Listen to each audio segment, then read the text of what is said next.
ચાલો તો બધાને જય શ્રી કૃષ્ણ, જય માતાજી અને જય સ્વામિનારાયણ. આજના દિવસે સવારમાં હનુમાન જયંતિ હોવાથી જે અહીંયા ગોઠવેલું છે ગોંડલમાં એ તમને થોડુંક બતાવી દઈએ, પછી આગળ બતાવશું. પણ સવારમાં સાયકલિંગ કરવા નીકળો છો તો આવી રીતના કંઈક દ્રશ્યો છે.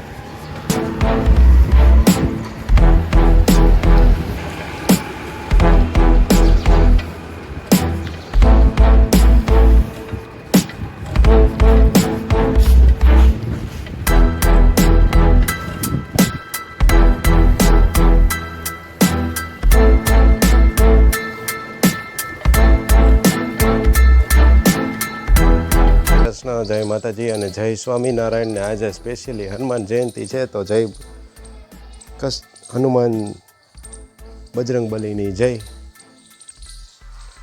માતા સીતાને જ્યારે રાવણ હરણ કરીને લઈ ગયો તો, મતલબ કિડનેપ કરીને અત્યારની ભાષામાં કહું તો લઈ ગયો તો ત્યારે પછી ખબર નહોતી રામ લક્ષ્મણને કે સીતા માતાને કોણ લઈ ગયું છે અને ક્યાં લઈ ગયું છે. ત્યારે જટાયુ બહુ વૃદ્ધ હતા અને એની પાંખ જે હતી એ તૂટી ગઈ હતી. એટલે એને કીધું કે આ દિશામાં ગયા છે, મારી પાંખ હું જોઈ શકું છું. એની નજર થોડી દૂર સુધી પહોંચતી હતી પણ ત્યાં સુધી પહોંચી શકે એમ નહોતા નહીં.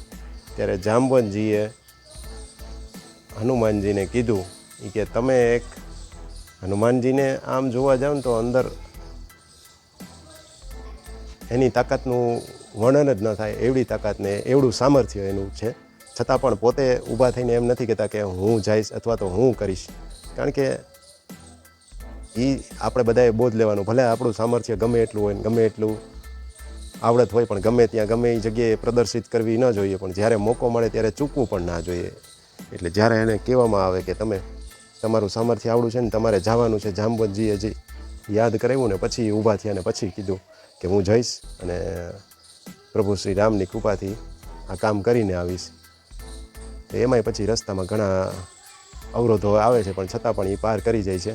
સિંહિકા નામની રાક્ષસી, એ તો એવું કે પડછાયો ઉપરથી જે પસાર થાય ને પડછાયો પકડે ને એટલે એ પકડાઈ જાય. પક્ષી હોય કે એમ એને પણ એક મૂકો મારીને ખતમ કરી નાખી હનુમાનજીએ. વચ્ચે એક પર્વત આવે છે, 2-3 વસ્તુ આવે છે. તો બસ આવું છે. રામ કાજ બિન કહા વિશ્રામા. અને કાલે સાંજે લગ્નમાં ગયા હતા તો એ વિડીયો પણ એક અલગથી બનાવીને મૂક્યો છે. અત્યારના લગ્ન પણ ભવ્ય હોય છે. બા કેવી મજા આવી. બાએ આવ્યા હતા ભેગા. એના સમયમાં એને આવું બહુ ઓછું જોયું હોય ને. ત્યાં તમારા જમાનામાં તો કાંઈ એવું હોય જ નહીં, કાંઈ ન હોય. આવું બધું તો અટાણે તો ફિલ્મ જેવું થઈ જાય ને. હા, ફિલ્મના ગીત હાલતા હોય ને એમાં આપણે ટીવીમાં જોઈએ એવું અહીંયા બધું થાય. હા, એટલે આવું બધું છે. હવે જાજો રસ આમ જોવા જાવ ને તો ટીવીના એક્ટરો ને એના કરતાં તો આવું કરીને હવે બધા પોતપોતાના પ્રસંગમાં મજા લઈ લેતા હોય.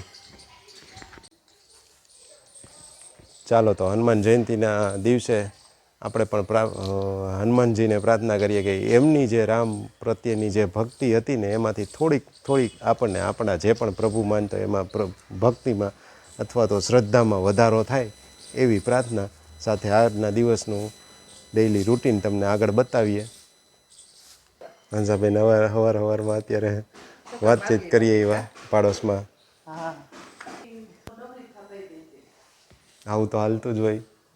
હાલતા ચાલતા આટો મારી આવવાનો. કોઈ ક્યાંક લગ્નમાં ગયું હોય તો એમ કહી દે કે હું લગ્નમાં ગયા હતા, અમે આવું કર્યું. આવું બધું હાલતું હોય.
चलो दोपहर के टाइम पे खाना पीना हो गया है, बच्चे को थोड़ी देर संभाल रहा हूँ।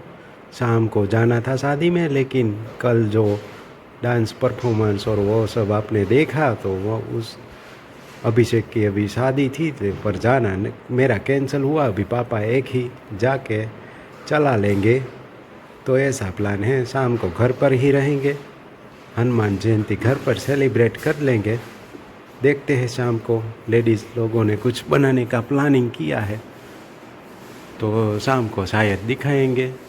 और अभी धूप भी थोड़ी ज़्यादा है तो बाहर जाने की इच्छा नहीं है, तो यहाँ पर इतना ही आज के दिन का वीडियो रखेंगे। ज़्यादा कुछ लंबा नहीं कर हो पाएगा, कुछ होता है तो फिर आगे दिखा देंगे आपको। હવે એક બહુ જાડો વ્યક્તિ એના ઘરે એક વખત ચોર આવ્યો, એટલે આ વ્યક્તિએ મહેનત કરીને ઓલા ચોરને પકડીને માથે બેસી ગયો, એટલે ઓલો હલી તો અગે નહીં. પછી એના છોકરાને કીધું કે જા કે તું પોલીસને બોલાય. એટલે ઓલો છોકરો કેટલી વાર આમ આટા મારતો હતો, એટલે એ જાડા વ્યક્તિએ પૂછ્યું કે કેમ એલા હજી ગયો નહીં તું, હું તને કહું છું તોય. એ કે પપ્પા મારા ચપ્પલ મળતા નથી. એટલે ઓલો નીચે હજી ચોર દબાયેલો હતો ને એને કીધું કે લા ભાઈ મારા પહેરી જા, પણ તું જા, તું મને આ આફતથી બચાય.